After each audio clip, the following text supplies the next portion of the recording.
Hi friends, അസ്സലാമു അലൈക്കും. ഇന്ന് ഞാൻ വെറൈറ്റി ആയിട്ടുള്ളൊരു ഡെസേർട്ട് എന്ന് പറയാം, പിന്നെ നോമ്പ് കാലത്തൊക്കെ ട്രൈ ചെയ്യാൻ പറ്റുന്ന നല്ലൊരു റംസാൻ റെസിപ്പി ആയിട്ട് പറ്റിയൊരു ഐറ്റമാണ്. അതുപോലെ തന്നെ നോമ്പില്ലാത്തപ്പോൾ നമുക്ക് ഈവനിങ്ങിലൊരു ഈവനിങ്ങിലൊരു സ്നാക്കായിട്ടോ അതോ ഡെസേർട്ടൊക്കെ ആയിട്ട് തണുപ്പിച്ചൊക്കെ ആണെങ്കിൽ ഡെസേർട്ടായിട്ടൊക്കെ യൂസ് ചെയ്യാൻ പറ്റുന്ന നല്ലൊരു റെസിപ്പിയാണ് ഞാൻ നിങ്ങൾക്ക് കാണിക്കുന്നത്. അതിനായിട്ട് 2 ഇടത്തരം വലുപ്പത്തിലുള്ള നേന്ത്രപ്പഴം ഇതുപോലെ ചെറിയ ചെറിയ പീസസ് ആക്കി കട്ട് ചെയ്ത് വെച്ചിട്ടുണ്ട്.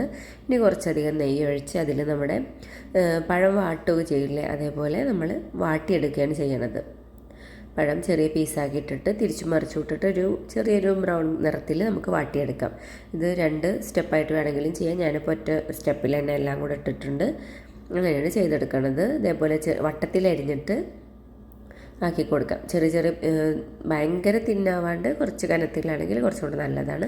ആ ഒരു ഭാഗത്തിൽ നമുക്കിതിൽ ഇതുപോലെ കട്ട് ചെയ്ത് കുക്ക് ചെയ്തെടുക്കാം. കണ്ട, അത് ഒരു മുരിഞ്ഞ് വരുന്ന കണ്ടില്ലേ. അപ്പോൾ ഉള്ളൊക്കെ ഒന്ന് കുക്കായി കളറൊക്കെ ഒന്ന് മാറി വരുന്ന ആ ഒരു പരുവത്തിൽ നമുക്കിത് മറിച്ചും തിരിച്ചുവിട്ടിട്ട് നമുക്ക് കുക്ക് ചെയ്തെടുക്കാം.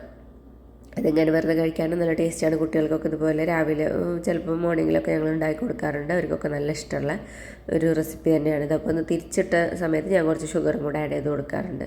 അപ്പോൾ അങ്ങനെ ആകുമ്പോൾ മധുരമൊക്കെ ഒന്ന് പിടിച്ചിട്ട് അങ്ങനെ ഉണ്ടാക്കി കൊടുക്കാറ്. അല്ലെങ്കിൽ നമ്മൾ ഉണ്ടാക്കിയതിന് ശേഷം ലാസ്റ്റ് ഒരിത്തിരി പാത്രത്തിലേക്ക് മാറ്റിയിട്ട് ലാസ്റ്റ് ഒരിത്തിരി ഷുഗർ ഇട്ട് കൊടുത്താലും മതി. അപ്പോൾ ആ ഷുഗർ അങ്ങനെയൊക്കെ എടുക്കും. അപ്പോൾ ഇത് മറിച്ചിട്ടിട്ട് അങ്ങനെ ഇടുകയാണെങ്കിൽ അങ്ങനെ തന്നെ കഴിക്കാൻ പറ്റും. അങ്ങനെ നമുക്ക് ഒരു കുട്ടികൾക്ക് കൊടുക്കാൻ പറ്റിയ നല്ലൊരു റെസിപ്പിയാണ്. ഇതിപ്പോൾ ഇതേപോലെ കളറൊക്കെ മാറി വന്നിട്ടുണ്ട്. അപ്പോൾ ഒരു 2 പഴം ഇതേപോലെ ആക്കി എടുത്തിട്ടുണ്ട്. ഇനി നമുക്ക് ഒരു ബാറ്റർ ഉണ്ടാക്കാം. അതിനായിട്ട് 1 കപ്പ് മൈദ, അതിലേക്ക് ഒരു 1.5 കപ്പ് പാൽ ആഡ് ചെയ്ത് കൊടുക്കാം. ഇനി 1 കപ്പ് പാലും കുറച്ച് വെള്ളം കൂടെ ആണെങ്കിൽ അങ്ങനെ ചേർത്ത് കൊടുത്താലും കുഴപ്പമൊന്നുമില്ല. ഇനി അതിലേക്ക് കുറച്ച് ഉപ്പിട്ട് കൊടുക്കാം. പിന്നെ ആവശ്യത്തിന് ഏലക്കാപ്പൊടി ഒരു 1/2 മുതൽ 3/4 ടീസ്പൂൺ വരെ, 1/2 ടീസ്പൂണൊക്കെ ഏലക്കാപ്പൊടി ഇട്ടാൽ തന്നെ അത്യാവശ്യം ഉണ്ടാവും. ഇനി നല്ല തിക്കാണ്. അപ്പോൾ ഇതിൻ്റെ കട്ടയെല്ലാം കളഞ്ഞൊരു ലൂസ് പരുവത്തിലാണ് നമുക്കിത് വേണ്ടത്. അപ്പോൾ മിക്സിയിലിട്ടടിച്ചെടുക്കുകയാണെങ്കിൽ പെട്ടെന്ന് തന്നെ നമുക്കത് കറക്റ്റ് കൺസിസ്റ്റൻസി കിട്ടും. അപ്പോൾ ഞാനിതൊന്ന് കട്ടയൊക്കെ കളഞ്ഞതിന് ശേഷം പിന്നെ മിക്സിയിലിട്ടൊന്ന് അടിച്ചിടാണിത്. ഇനി വേണമെങ്കിൽ ഇതിലൊരു 1/4 ടീസ്പൂൺ അല്ലെങ്കിൽ 1/2 ടേബിൾ സ്പൂൺ പഞ്ചസാരയും കൂടി ആഡ് ചെയ്ത് കൊടുത്ത് ചെറിയൊരു മധുരം കിട്ടും. ഇനി നമുക്ക് ഒരു എഗ്ഗിൻ്റെ ബാറ്റർ ഉണ്ടാക്കിയെടുക്കാനുണ്ട്. അതിനായിട്ടൊരു 4 എഗ്ഗ് എടുത്തിട്ടുണ്ട്.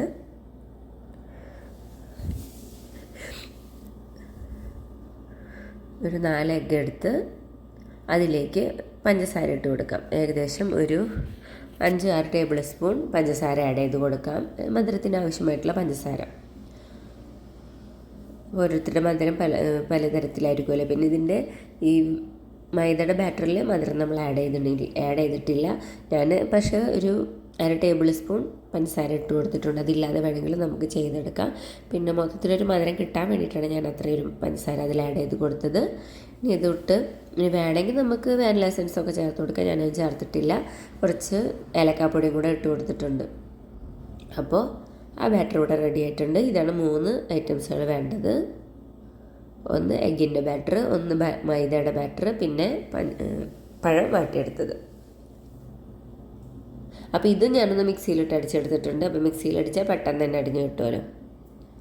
അപ്പോൾ ഇത് മിക്സിയിൽ അടിച്ചെടുത്തതാണ്. ഇനി നമുക്ക് എങ്ങനെയാണ് ഉണ്ടാക്കുക നോക്കാം. അതിന് മുന്നേ നമുക്ക് കുറച്ച് കാഷ്യൂ നട്ട് കൂടി വറുത്തെടുക്കുകയാണെങ്കിൽ കുറച്ചുകൂടി നല്ലതാണ്. ഡെക്കറേഷന് വേണ്ടിയിട്ടാണ്. പിന്നെ ഇതിലൊക്കെ ഇടയ്ക്ക് കടിക്കാൻ കിട്ടുന്നത് നല്ല ടേസ്റ്റ് തന്നെയുണ്ട്. ഞാൻ മുകളിൽ മാത്രമാണ് ഡെക്കറേഷൻ ഇട്ട് കൊടുത്തിട്ടുള്ളൂ. എൻ്റെ അഭിപ്രായത്തിൽ നമുക്ക് ഇടയിലൊക്കെ പഴം ഇട്ട് കൊടുക്കുമ്പോൾ അതോടൊപ്പം തന്നെ കുറച്ച് കാഷ്യൂസും കൂടെ ആഡ് ചെയ്ത് കൊടുത്താൽ, അല്ലെങ്കിൽ ഏതെങ്കിലും നമുക്ക് അവൈലബിൾ ആയിട്ടുള്ള നട്ട്സ് ഇട്ട് കൊടുക്കുകയാണെങ്കിൽ നല്ലൊരു ടേസ്റ്റ് തന്നെയാണ്. അപ്പോൾ അതും നമുക്ക് മാറ്റി വെക്കാം. ഇനി ഞാനിപ്പോൾ ഒരു റൗണ്ട് ഇതിലാണ് ഇതുണ്ടാക്കിയെടുക്കാൻ പോകുന്നത്. അപ്പോൾ അതിനായിട്ട് അതിൽ ബട്ടർ ഒന്ന് ഗ്രീസ് ചെയ്ത് കൊടുക്കുന്നുണ്ട്. ബട്ടർ അല്ലെങ്കിൽ ഗീ ആയാലും കുഴപ്പമൊന്നുമില്ല, ഒന്ന് ഗ്രീസ് ചെയ്ത് കൊടുക്കാം.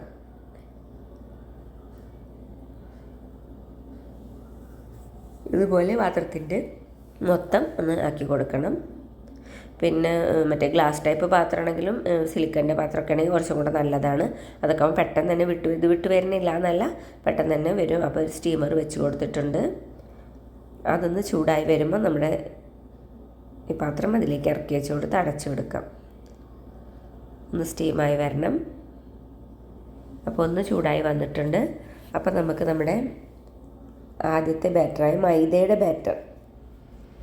ബാറ്റർ ഒരു 2-3 തവി ഒഴിച്ച് കൊടുക്കുന്നുണ്ട്. ഇതിലൊന്ന് പൊന്തി നിൽക്കണ ഒരു പരുവത്തിൽ ആവാൻ വേണ്ടിയിട്ട് ഒന്ന് മൊത്തം ഒന്ന് ചുറ്റിച്ച് കൊടുക്കുന്നുണ്ട്.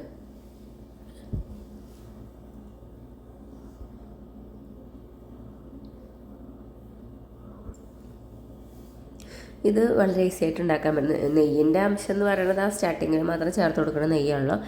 അതിപ്പോൾ നമുക്ക് നെയ്യൊന്ന് അളവ് കുറച്ചിട്ട് നമുക്ക് വീട്ടിലൊക്കെ ആണെങ്കിൽ നെയ്യ് അളവ് കുറച്ചിട്ടൊക്കെ ഉണ്ടാക്കിയെടുക്കാം. ഇപ്പോൾ ഇതൊന്ന് സെറ്റായിട്ടുണ്ട്.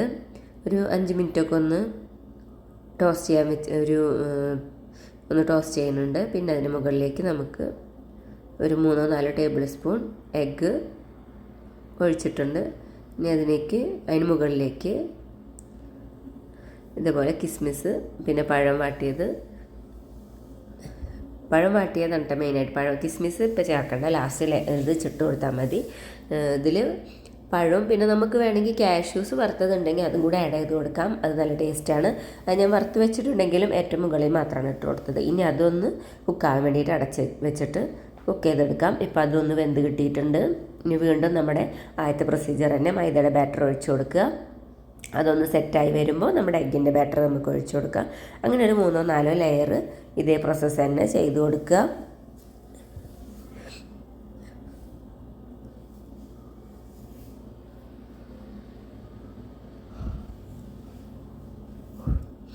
ഇതുപോലെ ഒഴിച്ചു കൊടുക്കുന്നുണ്ട്.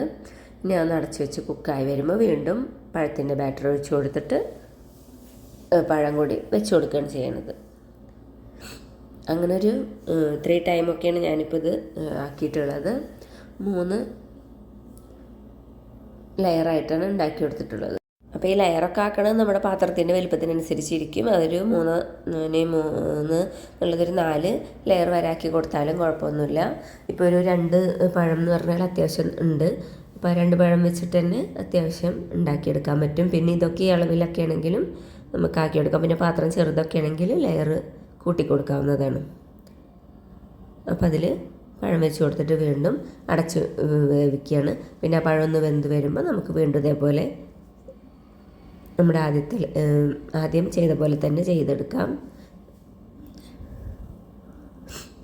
അപ്പോൾ ഇത് കുക്കായി വന്നിട്ടുണ്ട്. അപ്പോൾ ലാസ്റ്റ് ഞാൻ കുറച്ച് കാഷ്യൂനട്ട് വറുത്തതും കൂടി ഇട്ട് കൊടുത്തിട്ടുണ്ട്. ഇനി ഇതൊന്ന് ചൂടാറിയതിന് ശേഷം നമുക്ക് കട്ട് ചെയ്തെടുക്കാം. അപ്പോൾ വളരെ ഈസി ആയിട്ടുള്ളൊരു റെസിപ്പി തന്നെയാണ് ഇത്. റമദാനിലൊക്കെ ട്രൈ ചെയ്യാം, അല്ലാതെയും ട്രൈ ചെയ്യാൻ പറ്റിയ നല്ലൊരു റെസിപ്പി തന്നെയാണിത്. അപ്പോൾ ഇനി ഇത് നമുക്ക് ഒന്ന് ചൂടൊക്കെ മാറിയിട്ടുണ്ട്, സെറ്റായിട്ടുണ്ട്. അപ്പോൾ നമുക്കൊന്ന് കട്ട് ചെയ്തെടുക്കാം. അപ്പോൾ ഇതെന്ന് പറഞ്ഞാൽ പെട്ടെന്ന് തന്നെ ഉണ്ടാക്കാൻ പറ്റുന്ന നല്ലൊരു റെസിപ്പിയാണ്. ഒന്ന് കുക്കായി വരാനുള്ള ഒരു ലെയർ ആക്കാനുള്ളൊരു ടൈമിങ്ങിന് വേണ്ടി മാത്രമേ വേണ്ടി വരുന്നുള്ളൂ. ബാക്കിയൊക്കെ നമ്മുടെ വീട്ടിൽ എപ്പോഴും ഉണ്ടാവുന്ന ഐറ്റംസുകൾ തന്നെയാണ്. അപ്പോൾ ഞാനിത്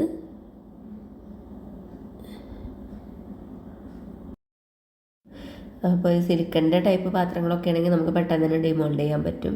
അപ്പോൾ അതൊന്നും ഈ എൻ്റെ സ്റ്റീമറിൽ ഒതുങ്ങുന്നുണ്ടായിരുന്നില്ല, അതിലൊന്നും കൊള്ളണില്ല. അപ്പോൾ അതുകൊണ്ടാണ് ഞാൻ വട്ടപാത്രം പോലത്തെ അങ്ങനത്തെ റൗണ്ട് ഷേപ്പിലുള്ള പാത്രങ്ങളൊക്കെ എടുത്തത്. അപ്പോൾ ഇതാ കട്ട് ചെയ്ത് വെച്ചിട്ടുണ്ട്. നോക്കിയാൽ കാണാം നമുക്ക് ലെയർ.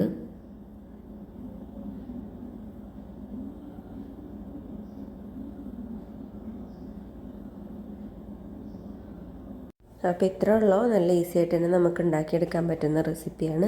അപ്പോൾ എല്ലാവരും ഒന്ന് ട്രൈ ചെയ്ത് നോക്കുക. ഇത് നല്ല ലെയറായിട്ട് തന്നെ നമുക്ക് കിട്ടും.